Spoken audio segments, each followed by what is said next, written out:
2020 Democrats facing off in a fiery debate filled with big progressive promises and personal insults.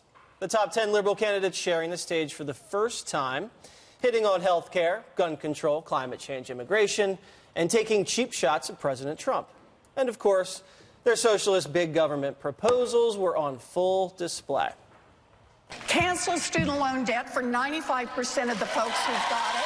My campaign will now give a freedom dividend of $1,000 a month for an entire year to 10 American families, someone watching this at home right now. Universal pre-K and universal health care, unleashing millions of new jobs in the clean energy economy.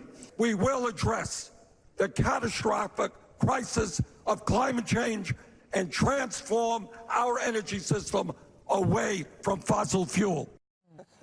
But the big moment of the night everyone's talking about is Julian Castro going after Joe Biden with this attack.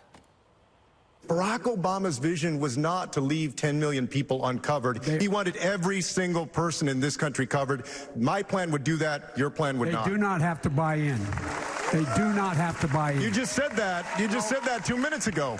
You just said 2 minutes ago that they would have to buy in. You said they would have to buy in. Have to buy in. If she qualifies for Medicaid, are you forgetting what you said 2 minutes ago? Be in for it. Are you forgetting already what you said just 2 minutes ago?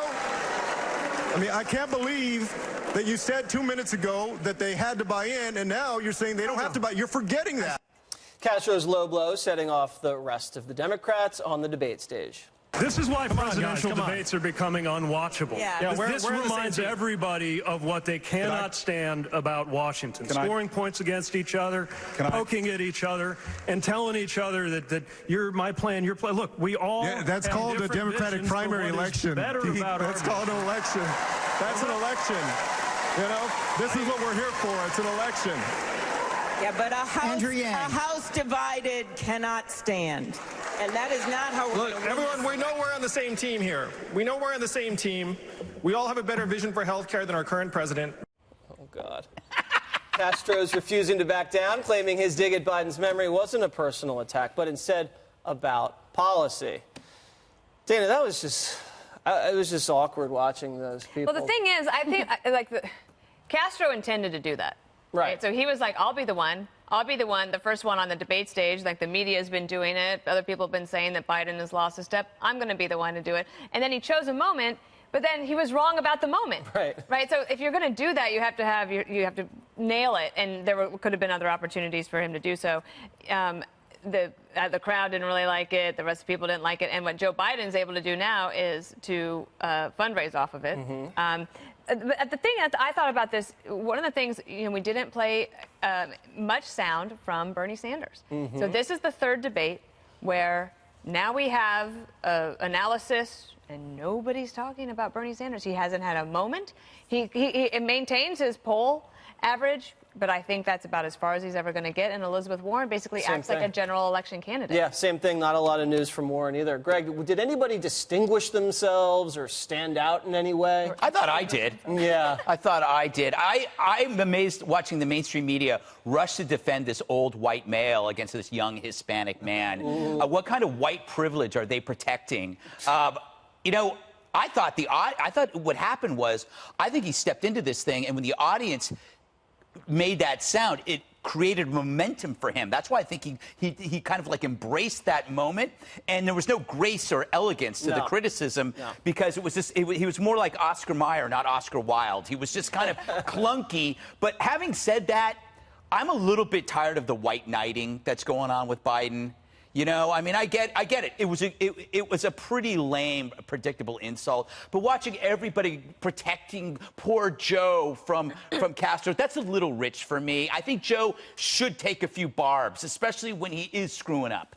Right. I mean, I don't like listening to Buttigieg. Yes, the lecture for Buttigieg. Klobuchar saying, this is not what the audience wants. Well, it's exactly what the audience wants. The audience wants to see people kind of distinguish themselves from the other candidates and compete to see who's going to be the nominee. Do you disagree with that? Yeah, I think that you want to be able to draw a distinction, but you don't necessarily want a personal attack that seems insidious. It came off as nasty. Yeah, I agree. all right, so I don't think people need that, and especially, I mean, and this is the key point, I think Democrats say, hey, wait a second, this sounds a lot like Trump Republican attacks that Oh, he might be too old. Oh, Joe's lost a step. Oh, Joe's not mentally Wait, you guys have been doing that to Trump for 3 years. You're calling him insane. Oh, well, demented. Well, hey, wait a second. One has a basis. They were talking. See? There you go.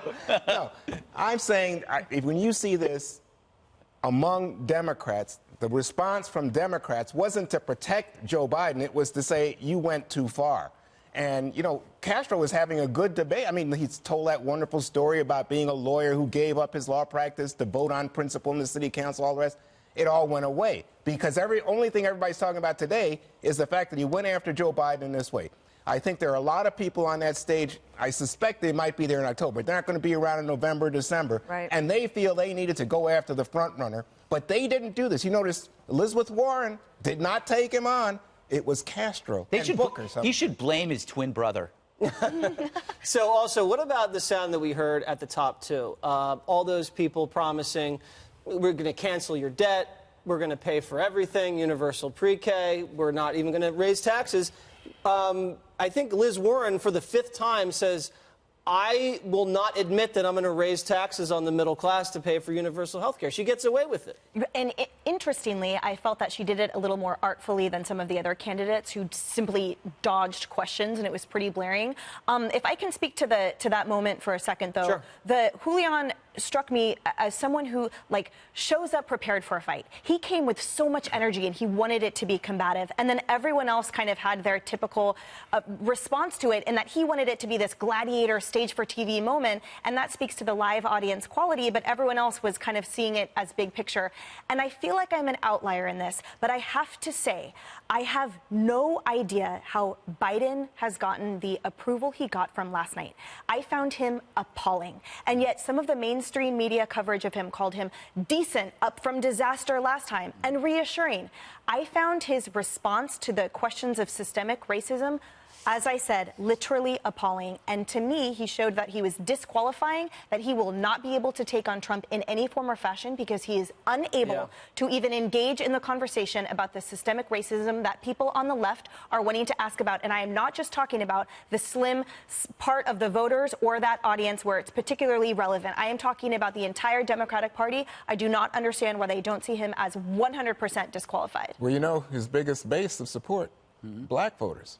Yeah. And you said you were appalled. Are you talking about that moment when he says record player and people say, what are you talking about? Yes, and the larger notion, the larger notion that the state should come into the homes of a certain group of people that he was intimating, and that also by not being specific in terms of who is poor, and that saying, oh, but teachers know best. And also in response to the answer of why should Latinos trust you, that he came out of the gate lying and said, well, we didn't do this and we didn't do that. Yes, the Obama administration did, and here's photographic evidence. And also the insinuated question, why should African Americans trust you when we're asking you about your approach Not only to that, crime I mean, he whiffed on Afghanistan. He whiffed on Iraq. Yes. Bernie took it to him pretty hard a few times on the Iraq war, which was pretty ugly. And I think he was good in the beginning when he was talking about health care and faded throughout the rest of the what we're not night. talking about is Kamala. I mean, it's she like had a terrible debate. She came out. She tried to come in with the Trump hits, thinking those would be memorable, and it was just so And then the laughing at her own joke. She's got a. Who laughs at your own joke? I never would do such a thing. You know, that was a jab at me, Dana. She does come off as inauthentic, and I think the audience can see that because a lot of it looks scripted.